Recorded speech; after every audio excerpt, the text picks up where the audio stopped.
ନମସ୍କାର। ଆଜି ଆମେ ଏକ ବହୁତ ସୁନ୍ଦର କାହାଣୀ ବିଷୟରେ ଜାଣିବା, ବନ୍ଧା କୋଇଲି ଓ ଈଶ୍ୱରୀୟ କୃପା। ଏହି କାହାଣୀ ମାଧ୍ୟମରେ ଆମେ ଜୀବନ, ମୃତ୍ୟୁ ଆଉ ଭାଗ୍ୟର ଗୋଟେ ଗଭୀର ରହସ୍ୟକୁ ବୁଝିବାକୁ ଚେଷ୍ଟା କରିବା। ତେବେ ଚାଲନ୍ତୁ ସିଦ୍ଧ କାହାଣୀ ଭିତରକୁ ଯିବା। କଳ୍ପନା କରନ୍ତୁ ତ ଗୋଟିଏ ଘଞ୍ଚା ଜଙ୍ଗଲ, ଆଉ ସେଇ ଜଙ୍ଗଲ ଭିତରେ ଗୋଟେ ବିରାଟ ଆମ୍ବ ଗଛ। ଆମ କାହାଣୀର ଆରମ୍ଭ ଠିକ୍ ଏଇଠୁ ହିଁ ହେଉଛି। ସେଇ ଆମ୍ବ ଗଛର ଗୋଟିଏ ଡାଳରୁ ଗୋଟେ ପତଳା ସୂତା, ବାସ୍ ଖାଲି ଗୋଟିଏ ସୂତା ପବନରେ ଝୁଲୁଥିଲା। କେମିତି ଆସିଲା କେହି ଜାଣନ୍ତିନି, କିନ୍ତୁ ଦୁର୍ଭାଗ୍ୟକୁ ଗୋଟେ କୋଇଲି ଉଡ଼ି ଉଡ଼ି ଆସି ସେଇ ସୂତାରେ ଛନ୍ଦି ହୋଇଗଲା। ଭାବିଲେ ଆଶ୍ଚର୍ଯ୍ୟ ଲାଗେ, ଏତେ ଛୋଟ ଗୋଟେ ସୂତା, ହେଲେ ସେଇଟା ହିଁ ତା ପାଇଁ ବନ୍ଧନ ପାଲଟିଗଲା। ଆଉ ଏଇଠୁ ହିଁ ଆରମ୍ଭ ହେଲା କୋଇଲିର ଅସଲ ସଂଘର୍ଷ। ସେ ସମୟ ଯେତେବେଳେ ସେ ବନ୍ଧନରେ ଥିଲା ଆଉ ସ୍ୱାଧୀନତା ତା ପାଇଁ ଗୋଟେ ସ୍ୱପ୍ନ ଭଳି ଲାଗୁଥିଲା। କୋଇଲିଟା ବିଚାରା ନିଜର ସବୁତକ ବଳ ଲଗେଇଦେଲା। ଖାଲି ଡେଣା ଫଡ଼ଫଡ଼ କରୁଥାଏ, ଛଟପଟ ହେଉଥାଏ, କିନ୍ତୁ ସେଇ ସାମାନ୍ୟ ସୂତାଟାକୁ ଛିଣ୍ଡେଇ ପାରିଲାନି। ଯେତେ ଚେଷ୍ଟା କଲେ ବି ସବୁ ବେକାର। ଧୀରେ ଧୀରେ ତାର ସବୁ ଆଶା ମରିଯାଉଥିଲା। ଯେତେବେଳେ କୋଇଲିର ଏହି ଛଟପଟ ହେବାର ଚରମ ସୀମାରେ ଥିଲା, ଠିକ୍ ସେତିକିବେଳେ କାହାଣୀରେ ଗୋଟେ ଭୟଙ୍କର ମୋଡ଼ ଆସିଲା। ଖାଲି ବନ୍ଧନର ଯନ୍ତ୍ରଣା ନୁହେଁ, ତାଠୁ ବି ବଡ଼ ବିପଦ। ସତେ ଯେମିତି ସାକ୍ଷାତ ମୃତ୍ୟୁ ହିଁ ତା ଆଡ଼କୁ ମାଡ଼ି ଆସୁଥିଲା। ପ୍ରଥମେ କିଛି ଛୋଟ ଛୋଟ କାଉଙ୍କ ନଜର ପଡ଼ିଲା ସେହି ଅସହାୟ କୋଇଲି ଉପରେ। ଆଉ ଏମିତି ଗୋଟେ ସହଜ ଶିକାର ଦେଖି ସେମାନେ କ'ଣ ଆଉ ଛାଡ଼ିବେ? ତାପରେ ଆରମ୍ଭ ହେଲା ନିର୍ମମ ଆକ୍ରମଣ। ଥଣ୍ଟରେ ଖୁମ୍ପି ଖୁମ୍ପି ତାକୁ ପୂରା ରକ୍ତାକ୍ତ କରିଦେଲେ। ପ୍ରତିଟି ଆଘାତରେ ତାର ଯନ୍ତ୍ରଣା ଖାଲି ବଢ଼ି ବଢ଼ି ଚାଲିଥିଲା।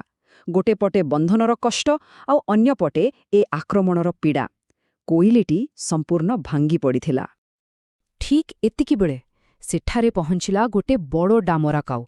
ତାକୁ ଦେଖିଲେ ଲାଗୁଥିଲା ସତେ ଯେମିତି ସାକ୍ଷାତ ୟମରାଜ ହିଁ ତା ରୂପରେ ଆସିଛନ୍ତି। ତାର ଆସିବା ପରିସ୍ଥିତିକୁ ଆହୁରି ଭୟଙ୍କର କରିଦେଲା। ଆଉ ଏ ବଡ଼ କାଉକୁ ଦେଖିଲା ପରେ କୋଇଲିର ଯାହା କିଛି ଆଶା ବାକି ଥିଲା, ସବୁ ତୁଟିଗଲା। ସେ ମନେ ମନେ ସ୍ଥିର କରିନେଲା, ବାସ୍ ଏଥର ମୋର ମୃତ୍ୟୁ ନିଶ୍ଚିତ, ମୋତେ ଆଉ କେହି ବଞ୍ଚିପାରିବେନି। ସେ ଏକ ପ୍ରକାରେ ନିଜର ହାର ମାନି ନେଇଥିଲା। ଆଉ ଜାଣିଛନ୍ତି, ଏହି ସବୁ ଦୃଶ୍ୟ ସେହି ଗଛ ତଳେ ବସିଥିବା ଜଣେ ଋଷି ଦେଖୁଥିଲେ। ସେ ବି ପରିସ୍ଥିତିକୁ ଦେଖି ଭାବି ନେଇଥିଲେ ଯେ କୋଇଲିର ମୃତ୍ୟୁକୁ ଆଉ କେହି ବି ଅଟକେଇ ପାରିବେ ନାହିଁ। ତାର ଶେଷ ସମୟ ଆସିଯାଇଛି। କିନ୍ତୁ ଯେତେବେଳେ ଲାଗୁଥିଲା ଯେ ସବୁ କିଛି ଶେଷ, ଠିକ୍ ସେତେବେଳେ ହିଁ କାହାଣୀରେ ଏକ ଚମତ୍କାର ଘଟିଲା। ତେବେ ଆସନ୍ତୁ ଦେଖିବା ସେହି ମୁକ୍ତି ପଛର ରହସ୍ୟଟା ପ୍ରକୃତରେ କ'ଣ ଥିଲା। ସେହି ଅସହାୟ ନିରୀହ କୋଇଲିର ଦୁର୍ଦ୍ଦଶା ଦେଖି ଋଷିଙ୍କ ମନଟା ପୂରା କାନ୍ଦି ଉଠିଲା। ସେ ଆଉ ସମ୍ଭାଳି ପାରିଲେନି। ଦୁଃଖରେ ସିଧା ଈଶ୍ୱରଙ୍କୁ ପଚାରିଲେ, ହେ ଈଶ୍ୱର, ଆପଣ ଏତେ ନିଷ୍ଠୁର କେମିତି ହୋଇପାରୁଛନ୍ତି? ଗୋଟେ ନିରୀହ ଜୀବ ଏମିତି କଷ୍ଟ ପାଉଛି, ଆଉ ଆପଣ ଚୁପଚାପ ଦେଖୁଛନ୍ତି?